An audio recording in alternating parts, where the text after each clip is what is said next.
Abra sua Bíblia, por favor, em 1 Coríntios, no capítulo de número 5.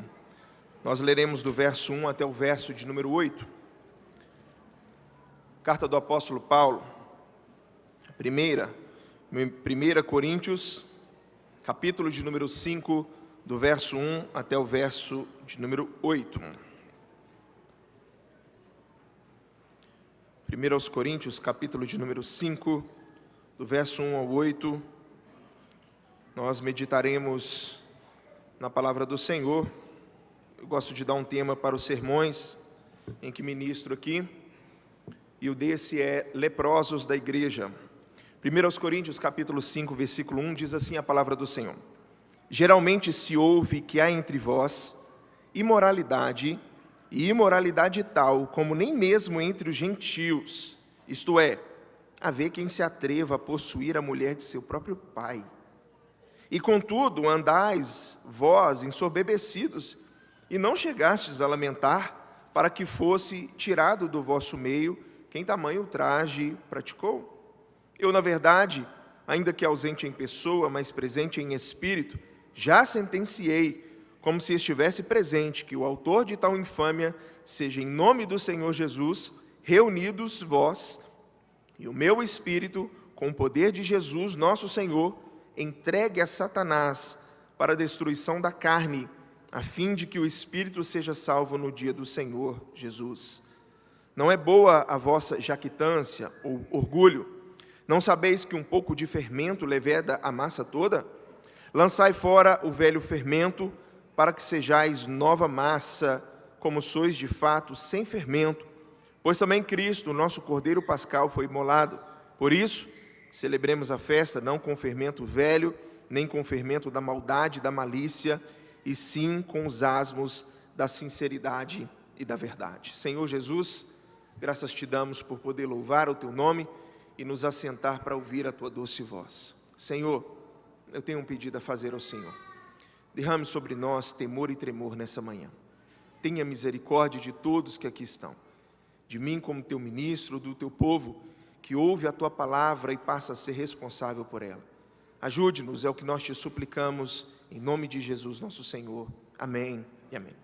Meus irmãos, se tem alguém nas Escrituras que possuía equilíbrio em absolutamente tudo o que fazia, esse alguém era o nosso Senhor. Nós nunca vimos o Senhor com excessos, nós nunca vimos o Senhor se excedendo, seja qualquer assunto que fosse, em qualquer situação que fosse. Eu digo isso principalmente observando a maneira como o Senhor Jesus tratava as pessoas marginalizadas.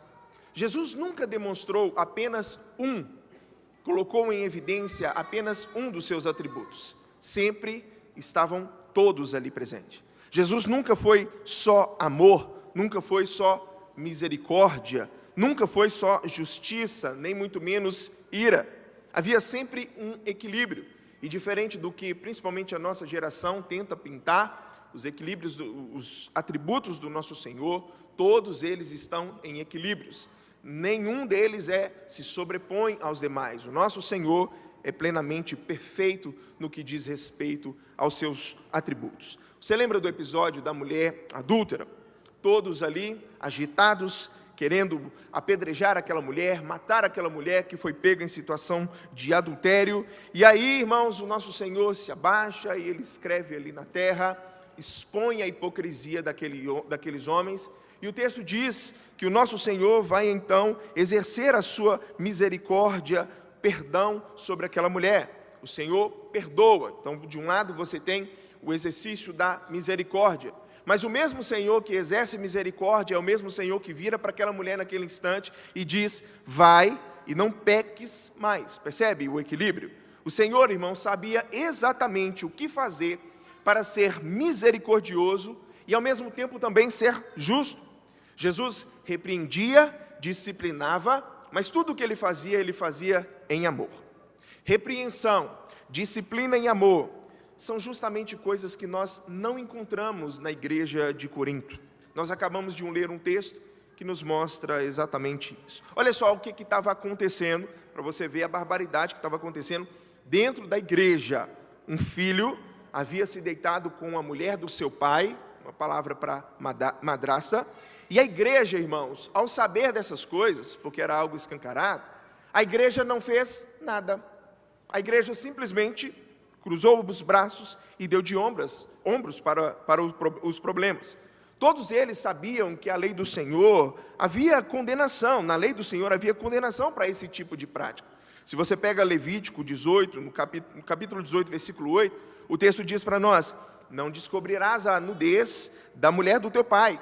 Lá em Deuteronômio 27, 20 diz: maldito aquele que se deitar com a madrasta, porquanto profanaria o leito do seu pai. Então fica bem claro para nós, irmãos, que nós estamos diante de um ato de negligência por parte da igreja do Senhor. E há consequências para esse ato. Há consequências, tanto para aquele que estava na prática do pecado, para o faltoso, quanto para a igreja que se negava, irmãos, a assumir as suas responsabilidades. Lá no Antigo Testamento, se um filho tivesse relações com a mulher do seu pai, com a madrasta, a comunidade, irmãos, condenaria aquele homem ao apedrejamento. Apesar de já não ser assim no Novo Testamento, esse era um assunto seríssimo. O problema, irmãos, era tão sério, mas tão sério, que aquilo estava espalhando para a cidade de Corinto. Aquilo, irmãos, não estava sendo aceito, nem mesmo por aqueles homens da cidade de Corinto. Olha o que diz o verso 1, e eu quero que você acompanhe comigo, por favor. Geralmente se ouve que há entre vós imoralidade, e imoralidade tal como nem mesmo entre os gentios. Isto é, haver quem se atreva a possuir a mulher de seu próprio pai. Irmãos, isso daqui seria escandaloso em qualquer lugar do mundo. Mas como se trata da cidade de Corinto, irmãos, isso aqui é elevado à 10ª potência. Cidade de Corinto, por que o senhor fala isso, pastor? Cidade de Corinto, irmãos, era um caos. Autores gregos, romanos daquela época, referiam-se à cidade de Corinto, irmãos, como a cidade da fornicação e da prostituição. Para você ter ideia, havia um termo cunhado entre os gregos, que era Corinthiansestai, que significa viver uma vida coríntia. Viver uma vida coríntia. A promiscuidade da cidade deu nome a um estilo de vida. A promiscuidade daquela cidade deu origem a um estilo, que viver uma vida coríntia é um estilo de vida. E aí eu pergunto se os irmãos conseguem dimensionar o quão terrível era a cidade de Corinto. Pois bem, são justamente esses que são taxados mundo afora de serem homens maus, corruptos, fornicadores, prostitutos, promíscuos nas suas atitudes. Justamente esses homens estavam abismados com o que estava acontecendo dentro da igreja. Dentro da igreja. Paulo, irmãos, escreve aos Coríntios, mostrando para eles o absurdo. O absurdo. O absurdo não era especificamente o incesto, isso é óbvio que é, mas era também, irmãos, a falta de disciplina, a morosidade que havia por parte dos irmãos da igreja. A cobrança maior do apóstolo Paulo recai sobre a igreja. Queridos, a disciplina, ela é bíblica e ela deve ser aplicada. Se a gente pega Mateus 18, onde Jesus fala, se você vê o seu irmão pecando, você vai até ele, você tenta arguí-lo. Se ele se arrepender, você ganhou o coração. Se não, você chama testemunho. Se não, você apresenta para a igreja aquele caso e exclui essa pessoa do meio. Nós temos o Senhor Jesus mostrando para nós, irmãos, que há uma atitude por parte da igreja de disciplina, de cuidado. Que a disciplina, ela tem esse lado que é de trazer o cuidado para a vida da igreja e também para a vida dos membros. Normalmente, a gente usa esse texto, né, para poder falar a respeito de, por exemplo, na continuação do texto, fala, onde estiverem 2 ou mais reunidos em meu nome, ali estarei. A gente usa esse texto para poder falar a respeito da comunhão, mas é um texto, irmãos, que diz respeito à disciplina. A disciplina que tem que haver dentro da igreja. Cristo, irmãos, odeia ver o pecado em liberdade no meio da sua noiva.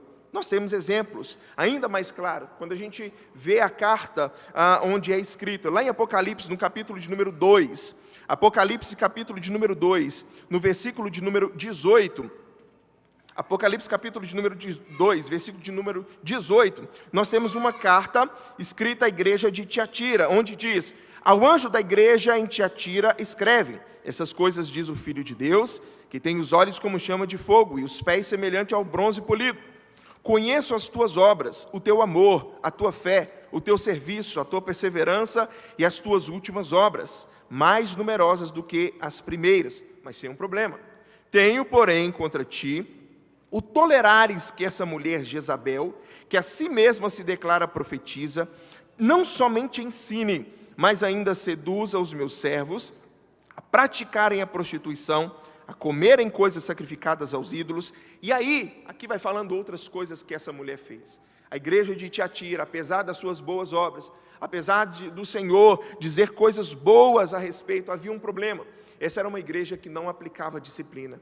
Essa era uma igreja, irmãos, que dava de ombro para aquele grande elefante branco que existia no centro daquela igreja. Uma mulher, irmãos, profetiza, fazendo com que homens se deitassem, prostituição e toda espécie de mal que vinha. Aqueles homens toleravam esta mulher. E isso, irmãos, irritava profundamente o Senhor, causando assim consequências terríveis para a igreja.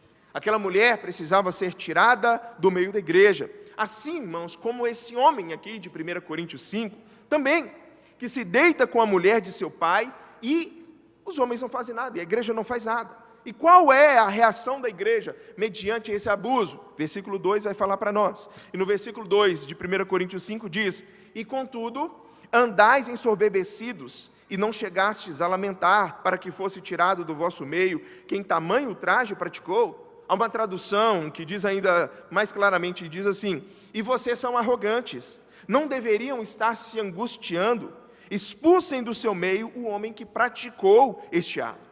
O apóstolo Paulo aqui, irmãos, ele não poupa palavras, faltava amor por parte da igreja. Tanto é que ele diz que não chegastes a lamentar, ou outra versão, não deveriam estar se angustiando.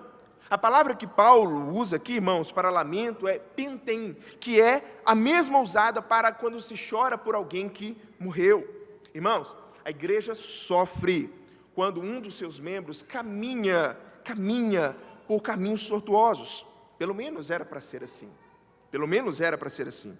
Mas não é o que nós vemos, por exemplo, na igreja de Corinto. Eles estavam sendo, irmãos, complacentes com o pecado, fazendo verdadeiramente vistas grossas. A igreja de Corinto, irmãos, era marcada por uma profusão enorme de dons espirituais.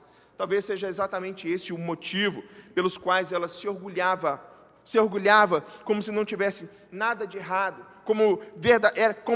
eram pessoas espirituais. Talvez elas estavam dizendo assim: veja o que Deus está fazendo no nosso meio. Não, tem um pecado aqui e acolá, mas olha, veja aqui, há línguas, há dons de profecia, há dons disso, aquilo, outro. Não, a gente não precisa ser tão grosso, a gente não precisa ser tão rude dessa maneira, precisamos levar tanto ao pé da letra, da lei, assim, não, que isso, a letra mata.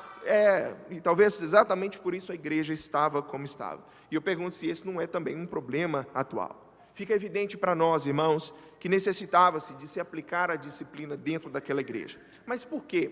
Por quê? E eu gostaria aqui de responder em 2 pontos e meditar um terceiro, irmãos, sobre as implicações dessa disciplina, olhando para o nosso texto. A primeira delas, irmãos, é de que a disciplina ela é necessária para o bem do indivíduo, para o bem do próprio faltoso. Do versículo 3 a 5, nós temos o texto bíblico dizendo para nós, do versículo 3 ao 5, eu, na verdade, ainda que ausente em pessoa, mas presente em espírito, já sentenciei, como se estivesse presente, que o autor de tal infâmia seja, em nome do Senhor Jesus, reunidos vós e o meu espírito com o poder de Jesus nosso Senhor, entregue a Satanás para a destruição da carne, a fim de que o espírito seja salvo no dia do Senhor Jesus. Observe, irmãos, quão severas são as palavras do apóstolo Paulo. Ele fala, irmãos, de algo que é difícil para nós entendermos, que é entregar esse homem a Satanás. Paulo está falando aqui, irmãos, de excomunhão, de arrancar o faltoso, o impenitente, aquele que não muda, do meio da igreja. Mas como assim, pastor? Se entregarmos esse homem para Satanás, ele vai se perder? Pelo contrário. O objetivo, irmãos, de entregar essa pessoa para Satanás, de excomungá-la, é de justamente para que o espírito seja salvo no dia do Senhor. Pastor, não peguei. Qual que é a lógica? Uma vez, irmãos, que a pessoa não queira ouvir a voz da igreja, uma vez que essa pessoa ela não aceita a repreensão do Espírito Santo, e sendo assim excluído da comunidade, ela será como uma ovelha que foi colocada para fora do aprisco. E lá fora, os lobos estão à espera. Satanás vai cirandar e vai colocar a mão em cima. E o objetivo, irmãos, de Paulo com isso, não é de destruir o faltoso, como muitos pensam em relação à disciplina, tem essa visão errada a respeito da disciplina. Não, o objetivo não é de destruir.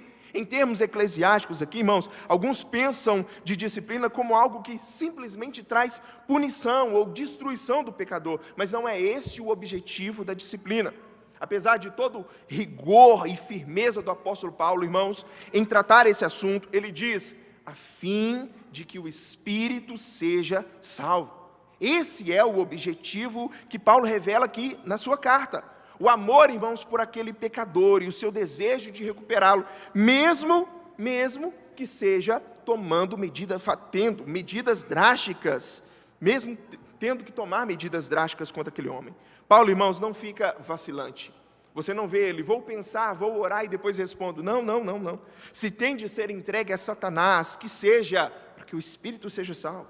Se for o único meio, irmãos, que assim seja, excluído da igreja, ficando fora da proteção do Senhor, expostos aos ataques de Satanás.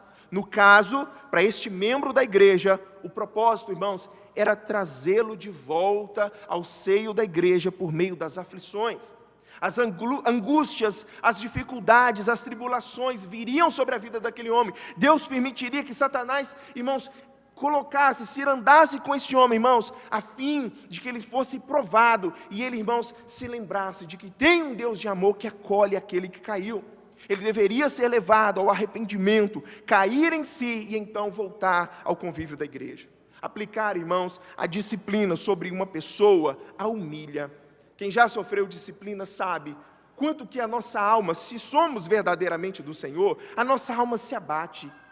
A angústia vem, e há, irmãos, na Bíblia, tristezas diferentes, angústias diferentes, arrependimentos diferentes.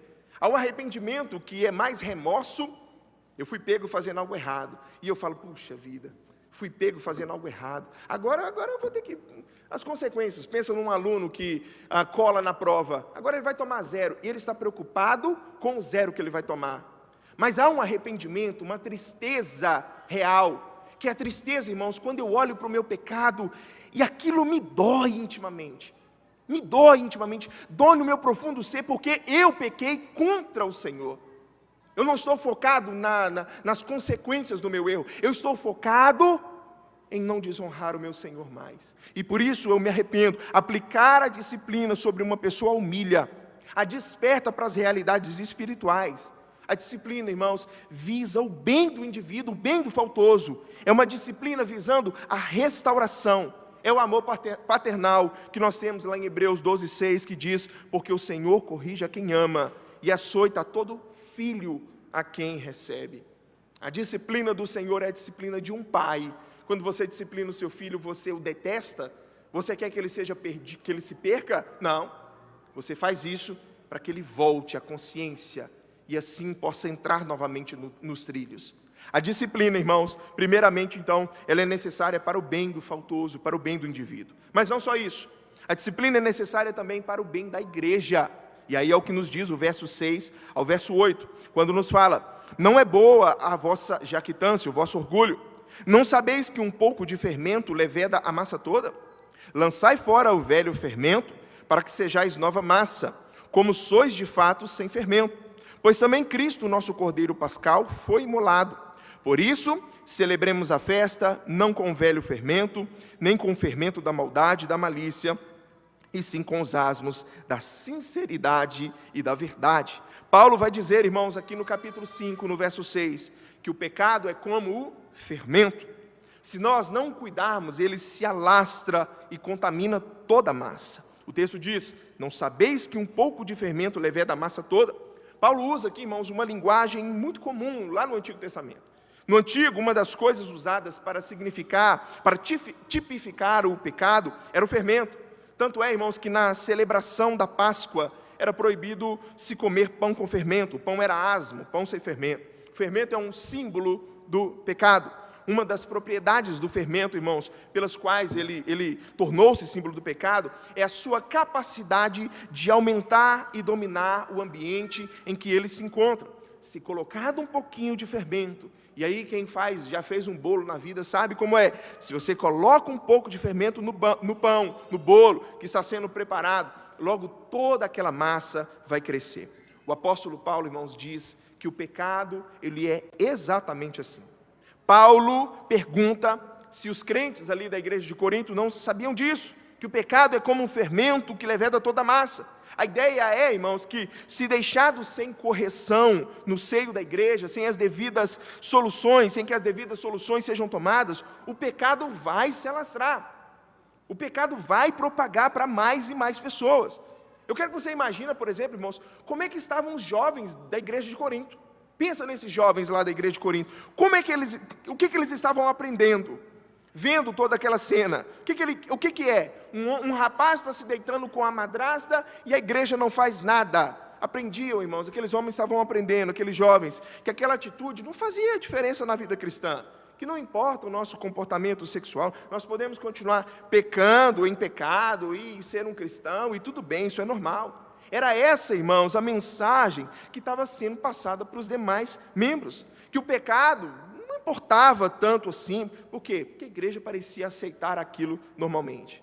Qual que era a mensagem que estava sendo passada para aqueles que eram novos convertidos? Que o pecado não afeta, por exemplo, o meu estado, o meu relacionamento e a minha comunhão com Deus, o meu relacionamento com a igreja. Ou seja, o que estava sendo pregado no púlpito estava sendo totalmente desfeito por esse tipo de atitude. E de aí, irmãos, eu pergunto, do que adianta a gente vir esbravejar no púlpito sobre santidade, se quando algo pecaminoso é encontrado no nosso meio, a gente não toma uma atitude, a gente não faz nada, faz vistas grossas. A necessidade, e eu quero que você guarde, a necessidade do exercício da disciplina eclesiástica, irmãos, feita em amor para a recuperação do pecador e também para que se coloque em prática o que a palavra do Senhor nos exige para conter o pecado no meio da igreja. E aqui, irmãos, há um detalhe importantíssimo, porque certamente você está pensando no conselho da igreja, e tomara que o conselho da igreja esteja ouvindo isso daí. Sim, o conselho tem de tomar atitudes, mas o apóstolo Paulo, irmãos, está falando isso não para conselhos, não propriamente e apenas para presbíteros. O apóstolo Paulo está falando para a igreja, ele não está falando para a liderança, ele está falando para toda a igreja. Não caiamos, irmãos, no erro de interpretar mal o apóstolo Paulo, pois o que ele fala aqui, irmãos, é para todos nós.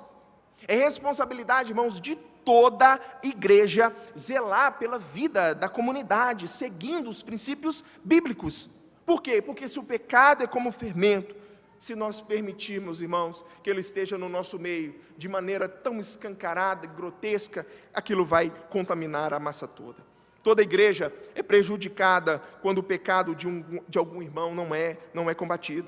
Nós vimos até aqui, e aí guarda na sua mente, nós vimos que a disciplina ela é necessária para que ela beneficie o faltoso. Esse homem que caiu, que foi devidamente disciplinado, irmãos, se é um crente de verdade, ele vai desejar nunca mais passar por aquilo. Ok? Nunca mais, ele vai se arrepender do pecado, ele vai buscar ao Senhor intensamente clamando por perdão. Então, a disciplina visa o bem daquele que faltou, daquele que foi faltoso, daquele que pecou. A disciplina também impede que o pecado prolifere dentro da igreja. Arranca-se fora o pecador impenitente, lança o Satanás, se ele está assim, né? Entenda, impenitente, se ele não se arrepende. Tá? Antes que essa pessoa consiga levar mais pessoas de dentro da igreja, levedando toda a massa, ou seja, corrompendo a igreja. Mas há algo, irmãos, que não tem acontecido. Em muitos casos, pelo menos aqui na igreja de Corinto não aconteceu, que é uma restauração plena do faltoso. E eu gostaria que você abrisse esse texto, dos últimos textos para nós, 2 Coríntios, capítulo de número 2, no verso de número 5. Olha só, é o terceiro e último dos pontos aqui, em que vai mostrar para nós de que, após a disciplina, o indivíduo ele precisa ser restaurado à comunhão. Após a disciplina, o indivíduo precisa ser restaurado à comunhão. Nós temos um primeiro ponto, onde o homem peca, ele precisa ser disciplinado para o bem da vida dele. Ele peca e ele precisa ser tirado do meio da igreja antes que contamine a igreja. Mas, irmãos, o processo não é só esse. Há uma necessidade de restauração. E aqui em 2 Coríntios, no capítulo de número 2, no versículo de número 5, diz assim a palavra do Senhor: ora, se alguém causou tristeza, não fez apenas a mim, mas para que eu não seja demasiadamente áspero, digo que, em parte a todos vós, basta-lhe a punição pela maioria, de modo que deveis, pelo contrário, perdoar-lhe e confortá-lo, para que não seja o mesmo consumido por excessiva tristeza. Pelo que vos rogo que confirmeis para com ele o vosso amor. E foi por isso também que vos escrevi, para ter prova de que em tudo sois obedientes. A quem perdoais alguma coisa, também eu perdoo. Porque, de fato, o que tenho perdoado, se alguma coisa tenho perdoado, por causa de vós o fiz na presença de Cristo, para que Satanás não alcance vantagem sobre nós, pois não lhe ignoramos os desígnios. Aqui, irmãos, em 2 Coríntios, nós temos Paulo tratando de um caso onde a restauração não havia sido aplicada. Houve a disciplina, mas não houve restauração. Alguns comentaristas, inclusive, vão dizer que se trata do mesmo caso. A gente não sabe ao certo se trata do mesmo caso lá de 1 Coríntios 5, tá? Nós não sabemos ao certo.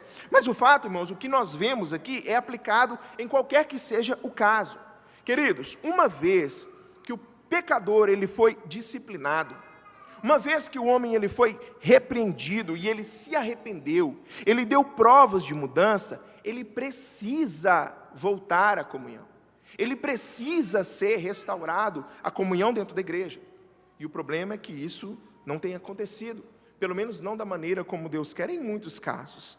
E eu não falo, irmãos, de ser restaurado, porque é o que está passando na sua mente. De ser restaurado, irmãos, no sentido de voltar a participar da ceia, de ser restaurado a membresia. Irmãos, eu estou falando de uma restauração de coração. Porque é isso que o apóstolo Paulo está tratando. Não só de voltar à comunhão no meio da igreja, mas voltar, irmãos, na prática do amor. Uma restauração plena. O que nós, irmãos, mais encontramos nesse tipo de caso, como está diante de nós, irmãos, são leprosos dentro da igreja. Leprosos dentro da igreja. Homens e mulheres que falharam, e após isso, irmãos, nunca mais foram restaurados nos corações dos irmãos da igreja. Não foram. São sempre vistos, irmãos, como intocáveis. Como se a pessoa que pecou, que caiu, que foi disciplinada, ela tem lepra. As pessoas não se envolvem mais. Ninguém se envolve mais da maneira sincera com quem caiu, com quem pecou. Eu vou te dar um exemplo para isso. Quantos são os casos, irmãos, dentro da igreja, onde há uma traição, uma infidelidade, em que o infiel, depois de ser disciplinado, depois, irmãos, de aceitar a disciplina, de acontecer todos os trâmites, o processo pela liderança da igreja, ele foi excluído do convívio, como se fosse um doente. Eu sei que é um pecado terrível, eu sei que é algo que entristece toda a igreja, mas, irmãos, não é essa a maneira como Deus quer que eu e você, como igreja de Cristo Jesus, procedamos. Essa pessoa, irmãos, como diz o apóstolo Paulo aqui no verso 7, ela deve ser perdoada e confortada para que não seja o mesmo consumido por excessiva tristeza. E como pastor, irmãos, eu já tive a oportunidade de lidar com pessoas, irmãos, que depois da queda, a igreja massacrou. E a igreja que tem, irmãos, que tem sobre si a destra da comunhão, do estender a misericórdia, é a igreja que pega uma pá de cal e acaba de enterrar aquele, irmãos, que é faltoso. Aquele que é faltoso. Se ela se arrependeu, se dá mostras genuínas de transformação, essa pessoa precisa ser restaurada. Mas é isso que nós temos visto, irmãos? É isso. Na maioria dos casos, o que nós vemos, irmãos, é o culpado nunca mais recebeu carinho, nunca mais recebeu o apoio da igreja. Mas o que fulano fez? É o que fulano fez. A gente esquece que a gente tem teto de vidro, né? A gente esquece, irmãos, que a gente falha. Ainda que ninguém ficou sabendo, você sabe. Seu Senhor sabe. E aí, irmãos, nunca mais recebe o carinho, o apoio, vira um leproso. Leproso dentro da igreja, tenta voltar à comunhão, porque se arrependeu, foi sincero, mas encontra os rostos virados, as portas dos corações fechadas. E aí o que acontece? A pessoa vai embora. a pessoa vai embora. Ela vai para outros cantos, vai para outra igreja, ela não aguenta, onde ela não vai receber os mesmos olhares de acusação que recebia mesmo depois de ter cumprido a disciplina. Os irmãos estão me entendendo? Verso 8 diz: pelo que vos rogo, que confirmeis para com ele o vosso amor. Irmãos, é para demonstrar amor com a pessoa que caiu, para que assim a gente complete o equilíbrio bíblico. Lembra do equilíbrio que a gente viu na pessoa do Senhor Jesus? É o que o Senhor quer, irmãos, que esteja no meio da sua igreja. O mesmo tem de ser visto no nosso meio. Uma vez, irmãos, que alguém foi restaurado, nós devemos nos alegrar com essa pessoa e não provocar nela tristeza. Às vezes cutucando, às vezes fazendo, irmãos, uma palavra ou simplesmente excluindo. Essa pessoa já se considerou um pecador, ela foi disciplinada. Então, irmãos, eu preciso agora ser amoroso, como a palavra de Deus assim me ordena. Eu preciso ser aquele, irmãos, que olha e fala assim: Senhor, eu só não estou no mesmo lugar por causa da Tua graça, por causa da Tua bondade. É por causa disso que eu não sou. Se eu não mostro, olha só, se eu não demonstro amor pelo pecador arrependido, irmãos, eu é que passo a ser o pecador da história. Eu é quem passo a ser o ofensor da história.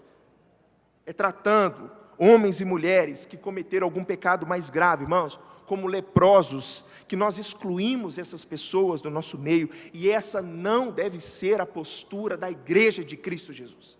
Não deve ser. Sabe o que eu percebo? É que tem hora que nós somos idênticos ao irmão do filho pródigo. Nós somos idênticos ao irmão do filho pródigo. Lê comigo aí, Lucas, capítulo de número 15. Lucas 15, versículo 25, para eu encerrar. Lucas 15, 25. Olha o que nos diz a palavra do Senhor. Lucas 15, 25 diz assim: ora, o filho mais velho estivera no campo, e quando voltava, ao aproximar-se da casa, ouviu a música e as danças. Chamou um dos criados e perguntou-lhes o que era aquilo. E ele informou: veio teu irmão, e teu pai mandou matar o novilho cevado, porque o recuperou com saúde. E aí olha a postura do irmão, ele se indignou e não queria entrar. Saindo, porém, o pai procurava conciliá-lo. Mas ele respondeu a seu pai: há tantos anos que te sirvo, sem jamais transgredir uma ordem tua, e nunca me destes um cabrito sequer para alegrar-me com os meus amigos. Vindo, porém, esse teu filho que desperdiçou os teus bens com meretrizes, tu mandaste matar para ele o novilho cevado. Então lhe respondeu o pai: meu filho, tu sempre estás comigo, tudo que é meu é teu. Entretanto, era preciso que nos regozijássemos e nos alegrássemos, porque esse teu irmão estava morto e reviveu, estava perdido e foi achado. Olha só, perceba que a restauração do irmão que havia sido perdido, que caiu no mundão, que fez muita barbaridade, é verdade, que fez muitas dessas coisas, mas, irmãos, a restauração do filho pródigo provoca no coração do irmão mais velho, irmãos, uma raiva, provoca ira, frustração, indignação. Ele preferia, e isso é forte, ele preferia, irmãos, ver o irmão morto a ver o irmão restaurado. E será que é assim também no nosso meio? Será que é assim também no nosso meio? De nós olharmos, irmão, dizendo assim: o que ele está fazendo aqui? Depois o que ele fez com a mulher dele? Quem está pensando que ele é? E a pessoa chorou, se humilhou, participou do processo de disciplina. E nós somos aqueles, irmãos, que pisa, que esmaga a cana que já está quebrada. É isso que você tem feito? O pai fez uma festa para o filho que estava morto, e mais reviveu, estava perdido, mas foi achado, porque essa é a reação de quem ama, essa é a reação de um pai, mas o irmão está enfurecido por isso, antes tivesse morrido, do que tivesse sido restaurado. O problema é que esse sentimento pode estar dentro da igreja do Senhor. Fulano caiu em adultério, pois que morra. Fulana se deitou com o namorado, bem feito, agora que colhe as consequências disso, sai do nosso meio. Fulano fez isso, fez aquilo, pois que nunca mais cante, pois que nunca mais pregue, que nunca mais toque, que nunca mais apareça aqui. Nunca mais. E fazendo isso, irmãos, nós nos colocamos como santos, como completamente insensíveis à realidade que o nosso telhado também é de vidro. E que se nós, irmãos, não temos pecados escandalosos, nós temos pecados suficientes para ser condenados, se caso a mesma justiça que nós temos aplicado sobre a vida de outros recaia sobre nós. Você que não quer a restauração do seu irmão, você é um cego miserável. Você precisa de arrependimento. Você não está dando conta da sua própria situação. E Satanás adora ver o seu coração endurecido. É ele quem bate palma. Eu quero concluir dizendo, irmãos, que nós devemos sim disciplinar o pecador para o seu próprio bem, para que ele veja o peso da disciplina, ele seja compungido a voltar e nunca mais fazer a mesma coisa. Nós devemos sim disciplinar, irmãos, para que a igreja seja preservada e o pecado não se alastre mais, ganhando mais adeptos, influência e tudo mais. Mas, irmãos, nós disciplinamos sempre, visando a restauração plena, a restauração completa do pecador. Nós não queremos vê-lo novamente, nós queremos vê-lo novamente em nosso meio. O que nós não queremos, irmãos, é que essa pessoa fuja, suma, porque não encontre irmãos com um coração misericordioso no meio da igreja. Nós queremos que este homem, essa mulher, volte à comunhão, e não que se sinta excluído do nosso meio. Equilíbrio, juízo, mas também misericórdia. Cuidado para não estar fazendo o papel do diabo, sendo acusador, ao ponto de não permitir que essa pessoa seja restaurada plenamente. Nós somos chamados a amar uns aos outros, a perdoar uns aos outros. Então, irmãos, que nós nos estimulemos às boas obras, acolhamos em nosso meio aquele que caiu, abatido pelo pecado, e que o Senhor, irmãos, que a misericórdia que nós oramos por nós também desejamos para o próximo. 3 aplicações só para você guardar no seu coração. Primeiro, você que está escondendo o pecado, com medo da disciplina, você não sabe o mal que você está fazendo para a sua própria vida. Estou falando com você que está escondendo o pecado. Você precisa de disciplina. Disciplina é vida. Disciplina é o meio de você se humilhar diante do Pai. Confesse. Confesse seu pecado. Confesse. Como tem sido pregado, estamos pregando. Essa disciplina, ela vai gerar restauração para a sua vida. Enquanto Davi se calou, irmãos, o que o texto diz lá do Salmo 32?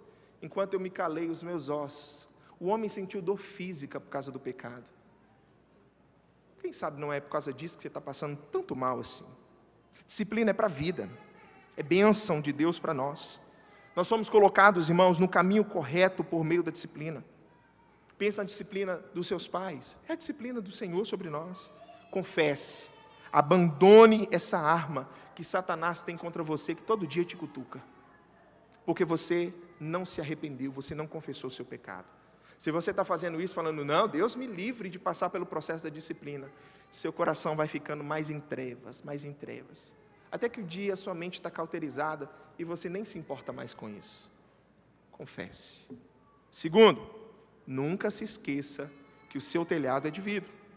Você que se considera incapaz de cometer determinados tipos de pecado, querido, se você não se conhece, dadas as devidas proporções, dados, irmãos, medido tempos, irmãos, nós somos capazes de cometer qualquer loucura. Qualquer loucura. A gente precisa lembrar que o velho homem ainda está aqui. Esse velho homem ainda, ele não foi embora. Nós, irmãos, nós somos capazes de tudo. E é exatamente por isso, irmãos, por isso que eu preciso ser misericordioso com quem falha. Da maneira como Jesus ensina. Amanhã pode ser eu. Amanhã pode ser você. A misericórdia que eu clamo para mim é a misericórdia que eu desejo ver sobre a vida do meu irmão. E por fim, se você está ferido com a igreja, porque ela não completou a restauração sobre a sua vida, se ela não tem te tratado bem depois de uma queda, em nome de Jesus, também perdoe. Também perdoe. Todos nós somos falhos, queridos. Entre os que caem e entre os que não estendem as mãos. Todos nós carecemos de Jesus, como o nosso irmão Alexandre disse hoje. A igreja, ela é uma comunidade de pecadores que sabem quem são e sabem de quem precisam. Se te ofenderam, se te ofendem, olhe para o Senhor. Olhe para o Senhor. Não perca de vista o seu alvo. E o nosso alvo é Cristo. Perdoe, em nome de Jesus. Perdoe e volte à comunhão. Fique de pé, eu quero orar com você. Jesus, quantos são os leprosos dentro da igreja? Jesus, quantos são os irmãos mais velhos? Os irmãos do filho pródigo nós temos no nosso meio. Tem misericórdia de mim, Senhor. Não permita que eu e os meus irmãos sejamos esse homem, mas que antes, Pai, nós venhamos nos alegrar com aquele que estava perdido, mas foi achado, com aquele que caiu, mas foi restaurado. Oh, Senhor, Tu conheces o nosso interior, o Senhor sabe bem quem somos, e se os nossos pecados, Pai, fossem colocados numa vitrine, quem de nós permaneceria? Quem de nós se consideraria santo, se o que passa na nossa mente viesse à tona? Então, Senhor, não permita que sejamos hipócritas, não permita, Senhor, que o nosso coração seja endurecido ao ponto de não exercer misericórdia e graça. Antes, ajude-nos, é o que nós te pedimos, em nome de Teu Filho. Amém e amém. Podemos assentar. Ouçamos o pós-lúdio.